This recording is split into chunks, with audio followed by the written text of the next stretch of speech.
बगुला भगत की शिक्षाप्रद कहानी। एक वन में एक बहुत बड़ा तालाब था।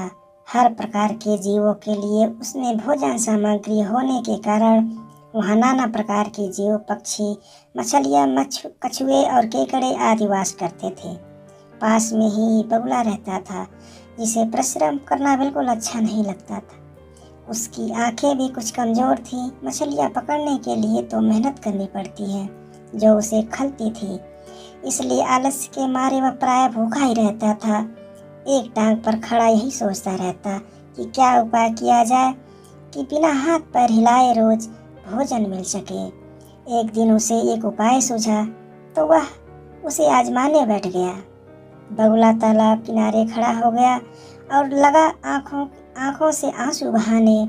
एक केकड़े ने उसे आंसू बहाते देखा तो वह उसके निकट आया और पूछने लगा, मामा क्या बात है, भोजन के लिए मछलियों का शिकार करने की बजाय खड़े खड़े आंसू बहा रहे हो। बगुले ने जोर की हिचकी ली और भर्राए गले से बोला, बेटे बहुत कर लिया मछलियों का शिकार, अब मैं यह पाप कार्य और नहीं करूँगा। मेरी आत्मा जाग उठी है, इसलिए मैं निकट आई मछलियों को भी नहीं पकड़ रहा हूँ। तुम तो देख ही रहे हो। केकड़ा बोला, मामा शिकार नहीं करोगे, कुछ खाओगे नहीं तो मर जाओगे। बगुले ने एक और हिचकी ली, ऐसे जीवन का नष्ट होना ही अच्छा है बेटे, वैसे भी हम सबको जल्दी ही मरना है। मुझे ज्ञात हुआ है कि शीघ्र ही यहाँ 12 वर्ष लंबा सूखा पड़ेगा। बगुले ने केकड़े को बताया कि यह बात उसे एक त्रिकालदर्शी महात्मा ने बताई है, जिसकी भविष्यवाणी कभी गलत नहीं होती। केकड़े ने जानकर सबको बताया कि कैसे बगुले ने बलिदान व भक्ति का मार्ग अपना लिया है और सूखा पड़ने वाला है।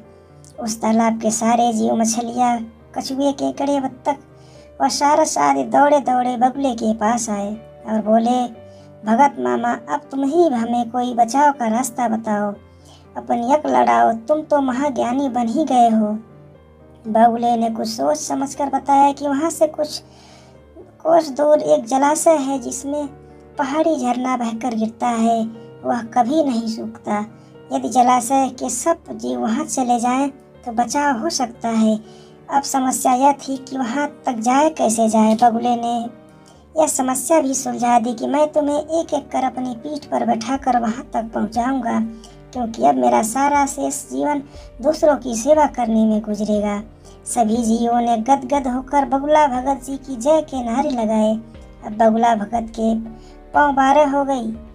वह रोज एक जीव को अपनी पीठ पर बिठाकर ले जाता और कुछ दूर ले जाकर एक चट्टान के पास जाकर उसे पटक पटक कर मार डालता और खा जाता। कभी मूड हुआ तो भगत जी 2 फेरे भी लगा लेते, 2 जीवों को चट कर जाते।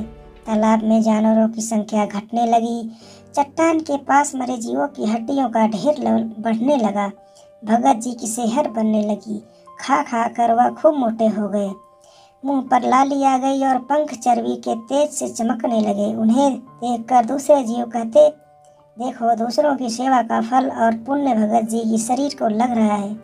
बगुला भगत मन ही मन खूब हंसता और सोचता कि देखो दुनिया के कैसे कैसे मूर्ख जीव भरे पड़े हैं, जो सबका विश्वास कर लेते हैं। ऐसे मूर्खों की दुनिया में थोड़ी चालाकी से काम लिया जाए तो मज़े ही मज़े हैं। बिना हाथ पैर हिलाए खूब दावत उड़ाई जा सकती है। संसार से मूर्ख प्राणी कम करने का मौका मिलता है। बैठे बैठाए पेट भरने का जुगाड़ हो जाए तो सोचने का बहुत समय मिल जाता है। बहुत दिन यही क्रम चला। एक दिन केकड़े ने बगुले को कहा, मामा तुमने इतने सारे जानवरों यहाँ से वहाँ पहुँचा दिए, लेकिन मेरी बारी अभी तक नहीं आई। भगत जी बोले, बेटा आज तेरा ही नंबर लगाते हैं, आजा मेरे पीठ पर बैठ जा। केकड़ा खुश होकर बगुले की पीठ पर बैठ गया। जब वह चट्टान के निकट पहुँचा तो वहाँ हड्डियों का पहाड़ देखकर केकड़े का माथा ठनका। वह हकलाया, यह हड्डियों का ढेर कैसा है? यह वह जलाशय कितनी दूर है मामा? बगुला भगत ठा ठा करके खूब हंसा और बोला, मूर्ख वहाँ कोई जलाशय नहीं है। मैं एक एक को पीठ पर बैठाकर यहाँ लाकर खाता रहता हूँ। आज तू मरेगा। केकड़ा सारी बात समझ गया। वह सिहर उठा, परंतु उसने हिम्मत न हारी और तुरंत अपने जंबूर जैसे पंजों को आगे बढ़ाकर उसने दुष्ट बगुले की गर्दन दबा दी और तब तक दबाए रखी जब तक उसके प्राण पखेरु न उड़ गए। फिर केकड़ा बगुले भगत का कटा सिर लेकर तालाब पर लौटा और सारे जीवों को सच्चाई बता दी कि कैसे दुष्ट बगुला भगत हमें धोखा देता रहा। वीडियो पसंद आया हो तो इसको एक लाइक कीजिए, इसको शेयर कीजिए और चैनल को सब्सक्राइब करना बिल्कुल ना भूलिए। वीडियो देखने के लिए आपका बहुत बहुत धन्यवाद। Thank you very much. Thank you.